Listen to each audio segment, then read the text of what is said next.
আসসালামু আলাইকুম। মাত্র একটা ডিম দিয়া যে এত সুন্দরভাবে 4-5 জনের তরকারি রান্না করা যায়, এটা যদি আজকের ভিডিও আপনারা না দেখেন তাহলে বুঝতেই পারবেন না। মাত্র একটা ডিম দিয়ে 4-5 জনের রান্না করা যায়। 4-5 জন অনায়াসেই খেতে পারবে এক ডিমের তরকারি দিয়ে। দেখেন আমি একটা ডিম দিয়ে লাউ রান্না করেছি, যা তরকারি হয়েছে 4-5 জন অনায়াসেই পেট ভরে খেতে পারবে। দেখতে থাকুন আমার ভিডিওটা। তার জন্য আমি একটা প্যান বসিয়ে তার মধ্যে 4 টেবিল চামচ তেল দিয়ে দিলাম। তারপর দিয়ে দিলাম একটা বড় সাইজের পেঁয়াজ কুচি, 8-10 কোয়া রসুন কুচি, দিয়ে দিলাম 10-12টা কাঁচামরিচ কুচি। এটাকে ভালো করে তেলের মধ্যে ভেজে নিচ্ছি। রঙটা পরিবর্তন হওয়া পর্যন্ত ভাজতে হবে। তারপর এখানে দিয়ে দিলাম অল্প পরিমাণে পানি, যেন পেঁয়াজটা না পড়ে যায়।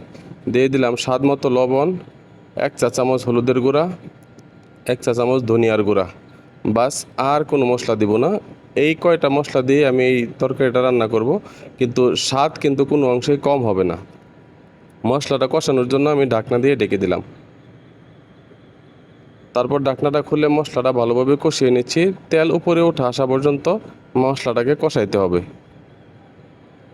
তেলটা যখন উপরে উঠে আসবে তখন আমি এখানে লাউ কেটে রেখেছিলাম কুচি কুচি করে, সেটা দিয়ে দিলাম। এখানে ছোট সাইজের একটা লাউ ছিল, 20 টাকা দামের লাউ। বুঝতেই পারছেন 20 টাকা দামের কতটুক লাউ হয়।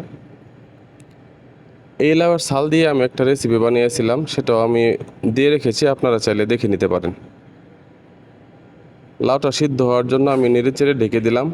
ঢেকে দেওয়ার পর আবারও খুলে দেখেন লাউ থেকে প্রচুর পরিমাণে পানি বেরিয়ে আসছে। লবণটা দেখে নিচ্ছি। এখন প্রায় হওয়ার পথে। এই পর্যায়ে আমি একটা ডিম ফেটিয়ে নিয়ে সেটাকে আমি উপর থেকে আস্তে আস্তে ঢেলে দিচ্ছি। এটাই হচ্ছে আমার এক ডিমের তরকারি। ডিমটা দেওয়ার পর কিছুক্ষণ রান্না করব, নেড়ে চেড়ে ভালোভাবে সিদ্ধ করে নিব। বাস কিছুক্ষণ জাল করার পর হয়ে গেছে আমার ডিম লাউয়ের তরকারি। সেটা দিয়ে আমি লাউয়ের ছালের ভাজি দিয়েও খেয়েছি। এখন তার সাথে আমি আর একটু লাউয়ের তরকারি নিয়ে নিলাম। তরকারিটা কিন্তু অল্প মশলায় একটা ডিম, কিন্তু স্বাদের কি কোনো কমতি নাই। একেবারে খুবই স্বাদের হয়েছিল। আপনারা এভাবে রান্না করলে দেখতে পারবেন যে কেমন লাগে। আমার ভিডিওটা যদি ফেসবুক থেকে দেখে থাকেন, আইডি অথবা পেজটা ফলো দিয়ে রাখবেন। আর যদি ইউটিউব থেকে দেখে থাকেন তাহলে আমার চ্যানেলটা অবশ্যই সাবস্ক্রাইব করে পাশে থাকবেন। আমি পেট ভরে খেয়ে নিচ্ছি লাউয়ের ছাল দিয়ে এবং একটা ডিমের লাউয়ের তরকারি দিয়ে। দেখতে পাচ্ছেন খাবারটা কত স্বাদ হয়েছে। মশলা কম, কিন্তু তরকারিটা প্রচুর স্বাদ হয়েছিল। কম মশলা এভাবে তরকারি বানিয়ে দেখবেন, দেখবেন কত স্বাদ হয়। আমার ভিডিওটা শেষ পর্যন্ত দেখার জন্য আপনাদেরকে অনেক অনেক ধন্যবাদ। পাশে থাকবেন সবাই। সবার জন্য দোয়া রইল। সবাই আমার জন্য দোয়া করবেন। ধন্যবাদ সবাইকে।